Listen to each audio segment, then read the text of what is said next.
बच्चों, कैसे हैं आप सभी बच्चों। हमें आशा है कि आप लोग कल का वीडियो देखे होंगे, क्योंकि कल के वीडियो में हमने आप लोगों को दो विधि, एक प्रत्यक्ष विधि और एक कल्पित विधि, दोनों विधियां बता चुका है।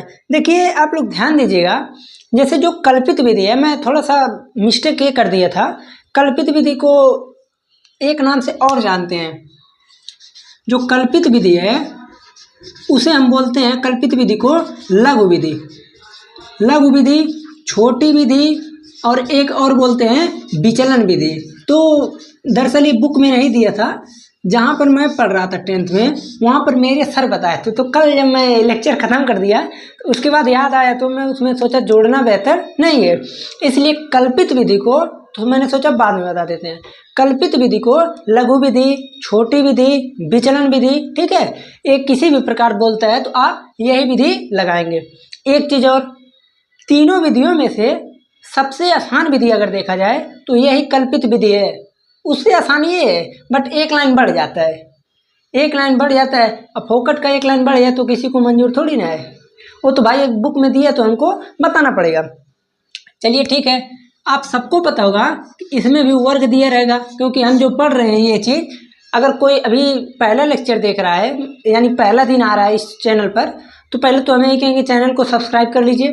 दूसरी, अगर पहली बार आ रहे हैं तो कम से कम 2 लेक्चर पीछे जाकर लेक्चर वाइज देखिए ताकि समझ में आए।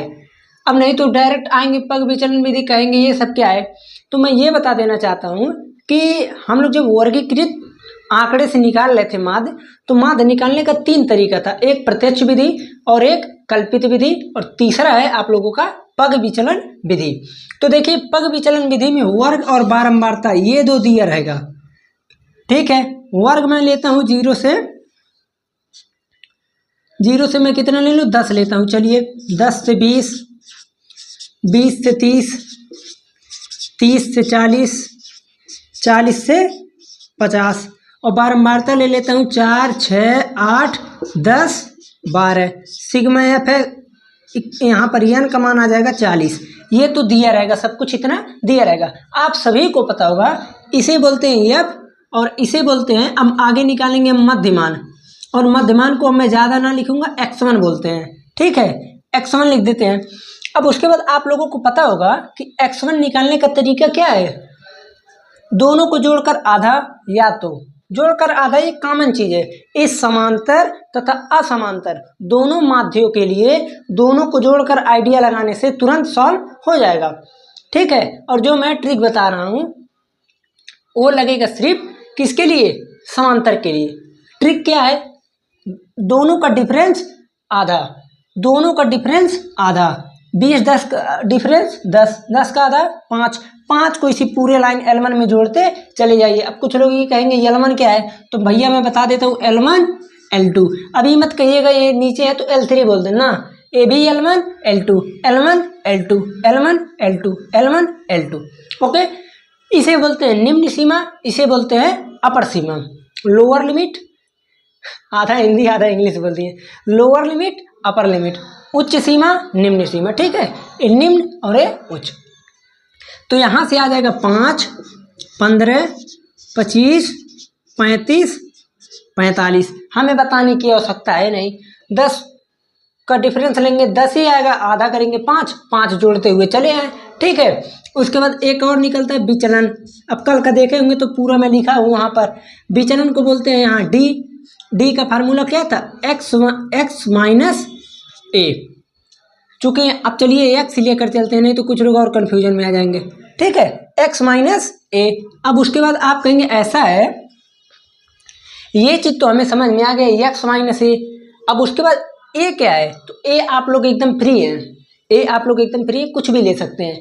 कुछ भी का मतलब जो चीज इसमें दिया है उसी में, ठीक है। हम कल्पना कर लेते हैं कि उत्तर जो आंसर है इसी के आसपास जाएगा, इसीलिए हम लोग क्या करते हैं, इसे कल्पित विधि बोलते हैं। इसमें अब पग विचलन क्यों बोलते हैं, मैं अभी इसको बता रहा हूँ, आप लोग बस समझिए। यहाँ तक कितना हो गया, अब मैं इसे लेता हूँ ए। इसे क्यों लेता हूँ, क्योंकि कल का लेक्चर जो देखा होगा पता होगा, ऊपर भी 2 निगेटिव बचता है, नीचे 2 पॉजिटिव बचता है, तो इससे क्या होता है, दोनों कट पिट के बहुत कम बचता है सिग्मा एफ डी। इससे आसानी होता है कैलकुलेशन करने में, बस यही रीजन है। सॉरी। 5 में से 25, देखिए x का मान पहले लाइन में 5, a तो हमेशा के लिए 25 फिक्स हो गया। 5 minus 25 minus 20, 15 minus 25 minus 10, 25 minus 25 0, 35 minus 25 10, 45 minus 25 20, ये चीज आ गया। अब देखिए विचलन के बाद आप डायरेक्ट लगाते हैं बारंबारता गुणे विचलन, किसमें? कल्पित विधि, लघु विधि, छोटी विधि, कोई भी विधि बोलिए तो उसमें आप लगाते हैं डायरेक्ट क्या चीज? बारंबारता गुणे विचलन। बारंबारता गुणे विचलन लगता है डायरेक्ट, ये हो जाता है कल्पित विधि। बट हमको यहाँ कल्पित नहीं लगाना है, हमको लगाना है पग विचलन विधि। तो पग विचलन क्यों बोलते हैं? क्योंकि इस विचलन को जो है हम एक प्रकार से और अभी आगे बढ़ाएंगे। कैसे? देखिए आप लोग ध्यान से समझिएगा। इसे मैं ले लेता हूँ यू, अब इसका नाम कोई नहीं देंगे, यू डायरेक्ट लिख देंगे, आप लोग भी लिख दीजिएगा, सही रहेगा। कोई भी नाम दे सकते हैं क्योंकि हम काटने पीटने वाला काम कर रहे हैं। देखिए x माइनस ए अपान एच। आप कितने लोग कहेंगे अरे भैया एच कहाँ से आ गया, ये क्या है? हो सकता है ना आप लोग खुद सोच रहे होंगे एच क्या है। मैं देखिए एक चीज और नहीं बताया आप लोगों को, नहीं पहले लेक्चर में बताया था कि वर्ग जब बनता है, जैसे हम 0 से 10 बनाए तो यानी 0 से लेकर 10 के बीच में कितने लोग हैं, या जो भी चीज आ रही है तो 0 से 10 के बीच में ही। तो एच का मतलब यहाँ हाइट ही है। हाइट मतलब ऊंचाई होता है। ऊंचाई को अलग रीजन में लेकर जाया जाए तो हम कह सकते हैं कि विस्तार। जैसे हम कहें इसका हाइट यहाँ से लेकर यहाँ तक है तो इसका मतलब विस्तार इसका इतना ही तो है, इसका विस्तार इतना है। तो वर्ग का विस्तार कितना है? आप कहेंगे 0 से 10, यानी इसका h कितना है? 10। जो भी विस्तार होता है या जो वर्ग का डिफरेंस होता है वही होता है h। तो यहाँ पर h प्रत्येक जगह कितना है? 10। मैं शुरू में ही बताया था कि दोनों का जो भी डिफरेंस आता है वही होता है h। ठीक है। अब आप कहेंगे ऐसा है, जब इस चीज में 20 तो आया ही है, 10 से जब भाग दे देंगे तो -2 आएगा, यहाँ से -1 आएगा, यहाँ से 0, यहाँ से 1, यहाँ से 2। विचलन को जो है और सॉल्व जब कर देते हैं तो अब आता है यहाँ से पग विचलन। इसी विधि को बोलते हैं पग विचलन, जिसमें विचलन को एक लाइन और आगे सॉल्व कर देते हैं। इसी एक लाइन की वजह से फार्मूला में थोड़ा सा चेंजिंग आ जाता है। ठीक है। अब उसके बाद आप कहेंगे इसके आगे अब तो भैया कुछ नहीं, अब direct f into you. f कितना है? 4, u कितना है? -2, तो -8 आएगा, यहाँ से -6 आएगा, 0 10 24। अब यहाँ पर जब सॉल्व करेंगे तो सिग्मा एफ यू आएगा। डी मत लिखिएगा, पहली बात डी मत लिखिएगा। क्यों? क्योंकि डी आता है इसके लिए, क्योंकि हम लोग डायरेक्टली इसी का मल्टीप्लाई करते हैं। यहाँ यू का किए हैं तो सिग्मा एफ यू आएगा। एफ यू कितना आएगा? 24, 8 से 14, यहाँ पर आ गया -14 और ये आ गया आपका 4 3 34 आया कि नहीं? 34 में से 24 घटाएंगे तो बचेगा 20, बचेगा, सबको पता है। उसके बाद अब यहाँ माध्य का देखिए फार्मूला दिख रहा है ना? हाँ, माध्य का फार्मूला हो जाएगा a plus H sigma F you upon sigma F यानी n। देखिए फार्मूले में चेंजिंग क्या आया है। मैं कल जब फार्मूला लिख रहा था तो मैं बताया था इस चीज़ को कि क्यों यहाँ पर h आ जाएगा। h क्यों आता है? पग विचलन विधि में h को डिवाइड कर दिया ना तो यहाँ h मल्टीप्लाई कर देते हैं। a का मान कितना है?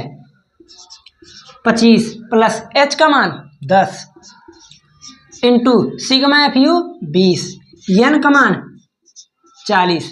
अब आप कहेंगे ऐसा है, ये 0 से 0 कट गया और ये 4 से काट दिए 5 बार में। अब आगे सॉल्व होगा 25 प्लस 5 इक्वल टू 30। अब अगर आप लोग बच्चों थोड़ा सा दिमाग लगाए हों या फिर कल का लेक्चर देखे हों, ध्यान दिए हों, तो मैं तीनों विधियों से माध्य निकाला हूँ।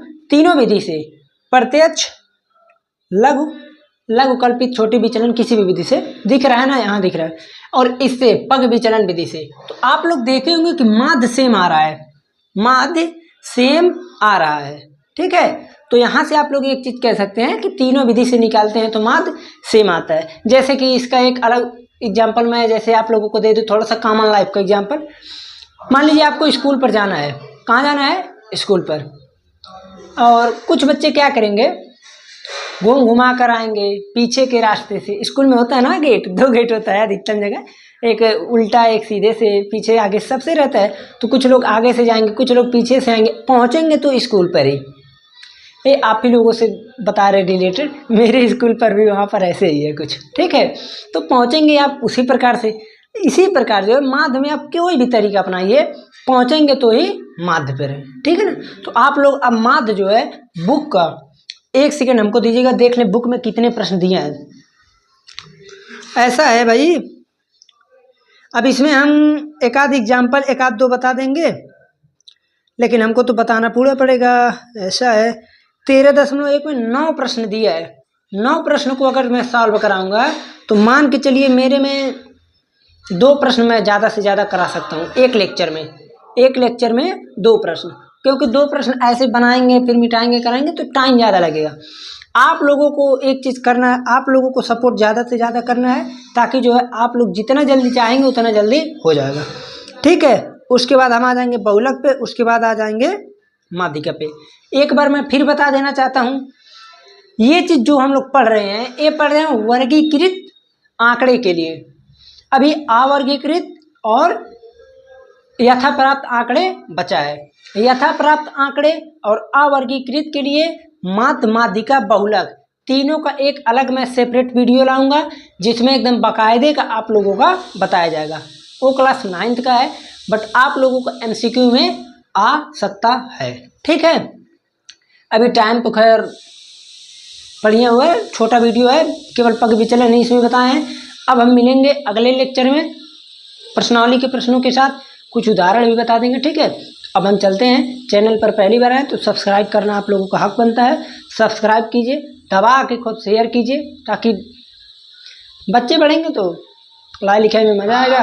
और फिर उसके बाद 10th का जैसे सिलेबस आप लोगों को ख़त्म हो रहा है, बस यही एक चैप्टर बचा है, जैसे ही सिलेबस ख़त्म हो रहा है तो उसके बाद आप लोग जो चीज़ कहेंगे, मॉडल पेपर या फिर अलग से हम क्वेश्चन, जैसा भी आप लोग कहेंगे वैसा कमेंट में जो भी बताएंगे उसी अनुरूप सब कोई काम होगा, ठीक है। अब हम चलते हैं।